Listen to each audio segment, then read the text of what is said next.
ഇപ്പം രുദ്രവീണ എന്നൊരു സിനിമയുണ്ടല്ലോ. ആ സിനിമയിൽ ഒരു താഴ്ന്ന ജാതിക്കാരിയായ ഒരു ആർട്ടിസ്റ്റായിട്ടാണ് അഭിനയിച്ചിരിക്കുന്നത്. അപ്പം അത്തരം കാര്യങ്ങൾ നമ്മുടെ മുന്നിലേക്ക് വരുമ്പോൾ ഇപ്പോൾ ഈ നൃത്തം പഠിക്കുന്നതിൽ കാസ്റ്റ് ഒരു പ്രശ്നമാകുന്നു. അതൊരു ചർച്ചയൊക്കെ വന്നിട്ടുണ്ട് ചിലയിടങ്ങളിൽ.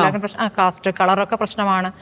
നല്ല ഭംഗി വേണം എന്നൊരു വിവാദം കേരളത്തിലുണ്ടായിരുന്നു. ഭംഗി എന്നുകൊണ്ട് എന്താണ് ഉദ്ദേശിക്കുന്നത് കേട്ടിട്ടില്ലേ? അപ്പോൾ അങ്ങനത്തെ ഒക്കെ വിവാദങ്ങളിൽ ശോഭനയുടെ ഒരു നിലപാട് എന്താണ്? ഇപ്പൊ നിങ്ങളിപ്പോ ഭംഗി എന്ന് പറഞ്ഞാൽ നിങ്ങളുടെ റെഫറൻസ് എന്താണ്? അവര് ഒരു ഡാൻസർ പറഞ്ഞതാണ് ഭംഗി എന്ന് പറയുമ്പോൾ റെഫറൻസ് അവരുടെ നിറം നല്ല കണ്ടാൽ അവർക്ക് തോന്നുന്നതാണ്. അവരുടെ കോൺസെപ്റ്റ് ഓഫ് ഭംഗി എന്താണെന്ന് അറിയില്ല. പക്ഷെ ഭംഗി എന്ന് പറയുന്നത് പൊതുവേ സ്വീകരിക്കുന്ന ഒരു ഭംഗി എന്നൊരു കാര്യം ഉണ്ടല്ലോ. ശോഭന സുന്ദരിയാണ്, ആർക്കും തർക്കമില്ലാത്ത കാര്യമാണ്. Thank you, but that's not the question.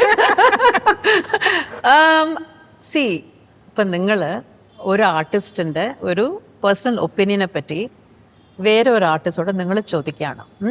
I try to answer it. Okay, എനിക്ക് ഒരു ഡാൻസർ ഭംഗിയായിട്ട് ഉണ്ടാവണം എന്ന് ഇല്ല.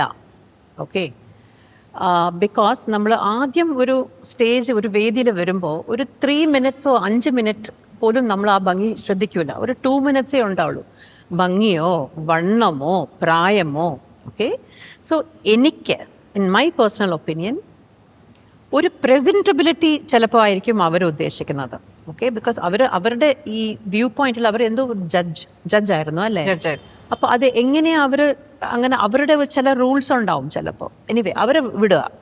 So in my opinion as an audience, ഒരു രസികയായിട്ട് ഞാൻ ഒരു പ്രോഗ്രാമിൽ ഞാൻ കഷ്ടപ്പെട്ട് പൈസ കൊടുത്തോ ഞാൻ എൻ്റെ സമയം കളഞ്ഞ് ഞാൻ അവിടെ പോയാൽ ഞാൻ ചിലതെല്ലാം ഞാൻ എക്സ്പെക്റ്റ് ചെയ്യും. അത് ഭംഗിയല്ല. അത് ഭംഗി വേണമെങ്കിൽ we can go to a beauty page. നമ്മൾ എക്സ്പെക്റ്റ് ചെയ്യണത് നമ്മൾ എൻ്റർടൈൻ ചെയ്യുക. ഭരതനാട്യം എന്ന് പറഞ്ഞത് ഭരതൻ 5ാം വേദമാണ്.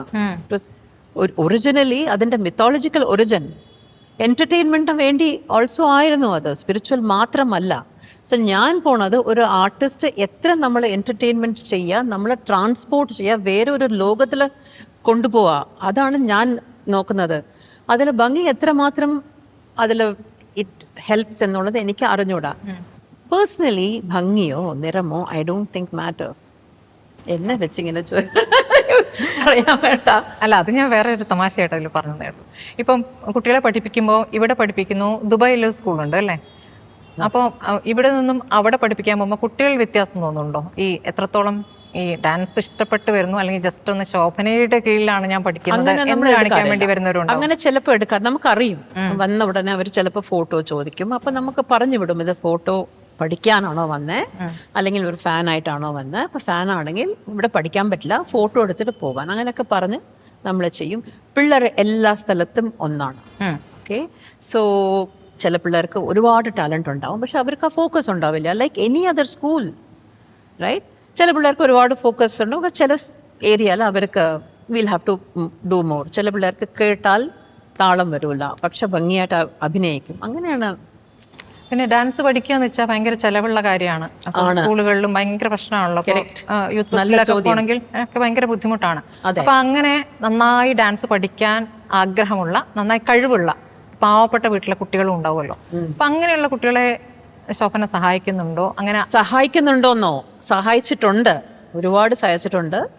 അങ്ങനത്തെ പിള്ളേർ വന്നിട്ടുണ്ട്, ഗുരുകുലമായിട്ട് പഠിച്ചിട്ടുണ്ട്, 5 വർഷം 10 വർഷം പഠിച്ചിട്ടുണ്ട്, ഇപ്പോഴും പഠിക്കുകയാണ്.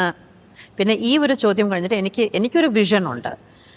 വിഷൻ എന്താണെന്ന് വെച്ചാൽ I M using reporter TV അല്ലേ, I M A huge fan. ഞാൻ ഈ ചാനലിന്റെ ഒരു ഫാനാണ്. ഓഹോ, ഞാൻ കുറച്ചുകൂടി ചോദ്യങ്ങൾ ചോദിക്കാം.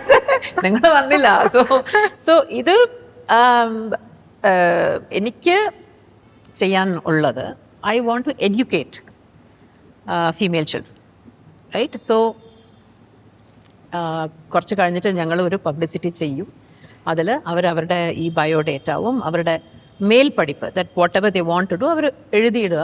Will definitely try and support. So ഇതാണ് എൻ്റെ ഒരു ഗോൾ. സപ്പോർട്ട് ചെയ്യണേ സ്മൃതി. ഉറപ്പായിട്ടും അത് നല്ല കാര്യമല്ലേ? സിനിമയിൽ ഇപ്പം ഭയങ്കര ചൂസിയാണ്. വളരെ നമുക്ക് അത്ര താല്പര്യം തോന്നുന്ന സിനിമകളെ അഭിനയിക്കുന്നുള്ളൂ അല്ലേ? അങ്ങനെയല്ല, അവർ എന്നെ ചൂസ് ചെയ്യുന്നില്ല. അത് ഞാൻ എല്ലാ ഇന്റർവ്യൂസിലും അങ്ങനെയാണോ? ഇത് കേട്ട് കഴിഞ്ഞാൽ നിറയായിരിക്കും വിളി. ഇപ്പൊ നിങ്ങൾ ചോദിച്ചില്ലേ എന്താണ് മാറ്റങ്ങൾ ഉണ്ട് സിനിമയിൽ. അപ്പൊ എനിക്ക് ടെക്നിക്കൽ മാറ്റങ്ങൾ ഉണ്ട്.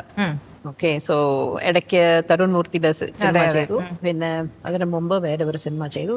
എല്ലാം ഭയങ്കര അവരുടെ എഡിറ്റ് എല്ലാം അവരുടെ മൈൻഡിലാണ്. അപ്പം നമുക്ക് ആക്ച്വലി ഞാൻ ഒരു ഡിസോറിയന്റേഷൻ പോലെ ഉണ്ട് എനിക്ക്.